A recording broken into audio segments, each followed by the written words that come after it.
The politicians are put there to give you the idea that you have freedom of choice. You don't. You have no choice. You have owners. They own you. It's a big club, and you ain't in it.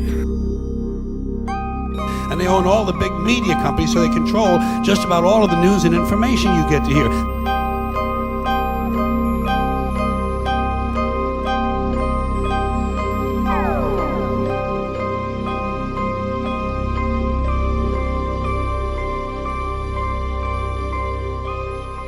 The building houses a number of portraits of Yale worthies, of prominent alumni, including this portrait of former President George Herbert Walker Bush, father of the current president, who was Yale class of 1948.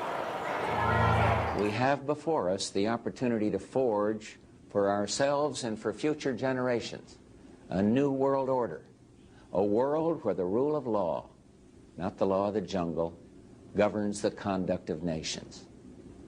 When we are successful, and we will be. You both were members of Skull and Bones, a secret society at Yale. What does that tell us? Not much, because it's a secret. Is there a secret handshake? Is there a secret code? I wish there were something secret I could manifest. 322, a secret number? There are all kinds of secrets, Tim. You were both in Skull and Bones, the secret society. It's so secret we can't talk about it. What does that mean for America? The conspiracy theorists are going to go wild. I'm sure they are. I don't know. I haven't seen the web. Number 322. Two members of Skull and Bones look like they're going to be facing off against each other for the presidency. Skull and Bones is extremely powerful. It wields enormous influence in this country, and it always has.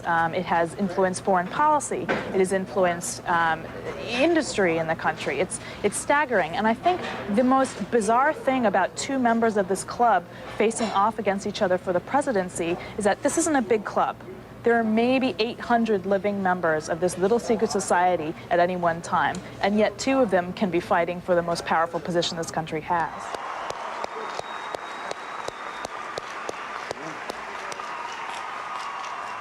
In being strong and resolute and determined, and I will hunt down and kill the terrorists wherever they are. But we also have to be smart, Jim. And smart means not diverting your attention from the real war on terror in Afghanistan against Osama bin Laden. This president has made, I regret to say, a colossal error of judgment. And judgment is what we look for in the President of the United States of America. I was hoping diplomacy would work. I understand the serious consequences of committing our troops into harm's way. It's the hardest decision a president makes. So I went to the United Nations. I didn't need anybody to tell me to go to the United Nations. I decided to go there myself. Mother calls me my fourth brother. Calls him my fourth brother. He's that brother. The black sheep of the family. Dad Barbara began to refer to me as her black sheep son. You know, the one that strays. There's one in every family. Gets the politics wrong or makes some other mistake. I think you're going to have probably George Bush as your next president. He's an excellent guy, an excellent man. He's a friend of mine, and I'm here for that reason. Well, I wasn't talking about this year, Mr. Trump, but you have said that if you ran for president, you'd win. I think I'd have a very good chance. I mean, I like to win. When I do something, I like to win. I like to do well, and I think I probably would have a pretty good chance. I was with George Bush today. I listened to George Bush. I listened to what he said, and I believe very strongly in what he said. I think he is going to be a great president. I'm here because I'm a guest of Vice President Bush, Mrs. Bush, the Motzbachers, and some others. And as an observer? As really an observer, and it's an interesting system, and I wanted to see really how the system works. It's the first time that I've been involved in a convention. I came down, I wanted to see how it works, and it's fascinating. How about financing? Now, what can you give to George? You've already contributed to him, haven't you? Well, I contributed to him, and I've helped him a little bit, and I guess I'll help him a little bit more, and I'm not sure that he needs anybody's help. I think so far, I really think he's conducting himself brilliantly. Now, this is not the first time that a Clinton and a Bush have shared this stage. Some of you will remember that in 2006, my husband and Jeb's father were jointly honored for their work on behalf of tsunami victims in Southeast Asia and residents of the Gulf Coast after Katrina. Now, 41 and 42, as they sometimes call each other, are, let's face it, the classic odd couple of American politics. They just had one of their annual play dates up in Kennebunkport this past week. Barbara Bush has even started referring to Bill as her adopted son, sometimes as the adopted black sheep son. I don't know how Jeb and his siblings feel, but I know Bill loves it because of his great admiration and affection for 41 and all that they have done together. You've often referred to Bill Clinton, and you talk about his relationship with your father and how it developed, and your mother as well, and he's your brother from another mother. What does that make Hillary Clinton to the Bush family? My sister-in-law. Brought his sons to the White House, writing, "The First Lady is a wonderful woman who has handled pressure incredibly well." Bill Clinton and Trump played golf. They're members of my club, and I like both of them very much. And remember this? The Clintons at Mar-a-Lago for Trump's wedding to Melania. Trump contributed to Hillary Clinton's past campaigns and to the Clinton Foundation. The former president even met with Trump just before he entered the race. Did you call Donald Trump and ask him to run for president of the United States? No. No? Because that would be pretty smart, man. Yeah, I get credit for doing a lot of things I didn't do like that. I had a very pleasant conversation with him, and it wasn't about running for office. After 1989, President Bush said, and it's a phrase that I often use myself, that we needed a new world order. Clinton, I think, is a terrific woman. I mean, I'm a little biased because I've known her for years. I live in New York. She lives in New York, and I've known her and her husband for years, and I really like them both a lot. And I think she really works hard, and I think she's given an agenda.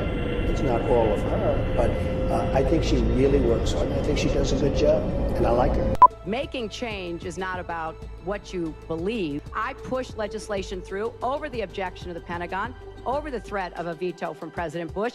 I want to make change, but I've already made change. I will continue to make change. I'm not just running on a promise of change, I'm running on 35 years of change. Your record and what you say does matter. And when it comes to a lot of the issues that are important in this race, it is sometimes difficult to understand what Senator Obama has said, because as soon as he is confronted on it, he says that's not what he meant. It began in Copenhagen when the two of them decided to party crash a secret meeting by the Chinese, trying to hide from decisions on global warming. The president and I looked at each other and, are you thinking what I'm thinking? And off we go. Your excellent adventure. Oh, we had an excellent adventure, and we found them. We go up the staircase, and the Chinese security were there, and they tried to prevent us from getting in. Please, no, okay. Please. You know, the president got in, I ducked in, and the president goes, "We've been looking for you." They got a deal with the Chinese, but even she says far from perfect. She also describes what she says was her proudest moment as secretary with the president, the decision to go in and get Osama bin Laden. The Secretary of Defense initially opposed the plan. The Vice President opposed it.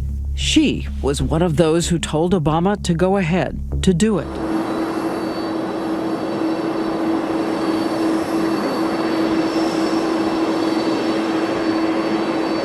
The international order we seek is one that can resolve the challenges of our times. Think of what it would mean if we had a real president, not just somebody who plays one on TV. You know, Joe Biden has been preparing for this moment his entire life. I've been privileged to work with him over the last 25 plus years as First Lady, then for 8 years in the Senate, where I watched him build coalitions and work to bring people together to solve problems. Then during the Obama administration, when I was privileged to be Secretary of State. Hillary's a great friend of mine. Her husband is a great friend of mine. They're fantastic people. And you know the thing, they get a bad knock. She's a very nice woman. People think tough, and I guess she's tough, but she's a very nice woman, and he's a very nice guy. We know all about the smarts and how smart they are, but they are good people. And I'll tell you what, I didn't think I'd say this, but I'm going to say it. And I hate to say it, but if I win, I am going to instruct my Attorney General to get a special prosecutor to look into your situation, because there has never been so many lies, so much deception. There has never been anything like it. And we're going to have a special prosecutor. When I speak, I go out and speak. The people of this country are furious. In my opinion, the people that have been long-term workers at the FBI are furious. There has never been anything like this, where emails and you get a subpoena, and after getting the subpoena, you delete 33,000 emails. And then you acid wash them, or bleach them, as you would say, a very expensive process. So we're going to get a special prosecutor, and we're going to look into it, because you know what? People have been, their lives have been destroyed for doing 1/5 of what you've done, and it's a disgrace. And honestly, you ought to be ashamed of yourself. I'll tell you, there is something that I wanted to say, because I was very honored, very, very honored, when I heard that President Bill Clinton and Secretary Hillary Clinton was coming today, and I think it's appropriate to say, and I'd like you to stand up. I'd like you to stand up.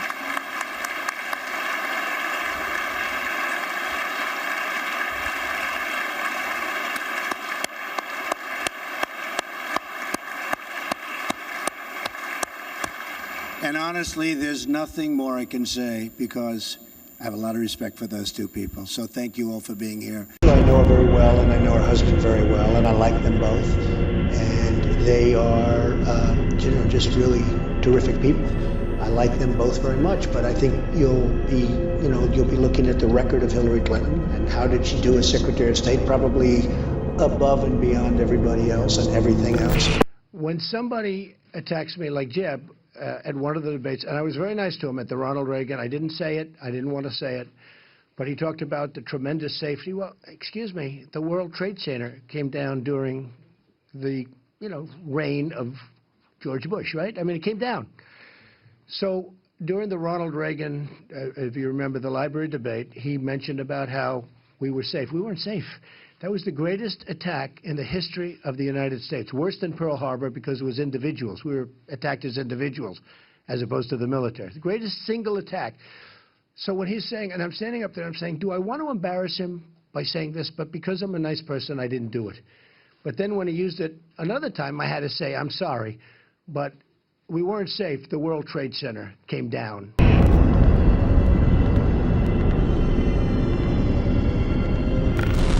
So, as Donnie mentioned, the Medal for Distinguished Leadership is to be given. Laura's going to come up, and I'm going to ask the Gates to come up, to two very deserving recipients and people who honor us by their presence.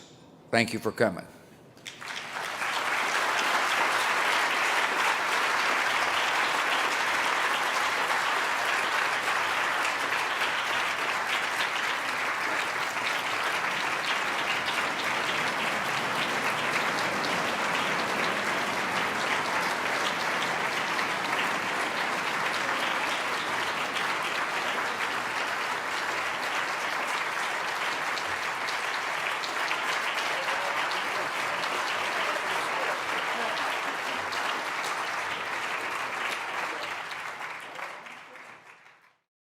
They got you by the balls. They don't want a population of citizens capable of critical thinking. They don't want well-informed, well-educated people capable of critical thinking. They're not interested in that. That doesn't help them. That's against their interest.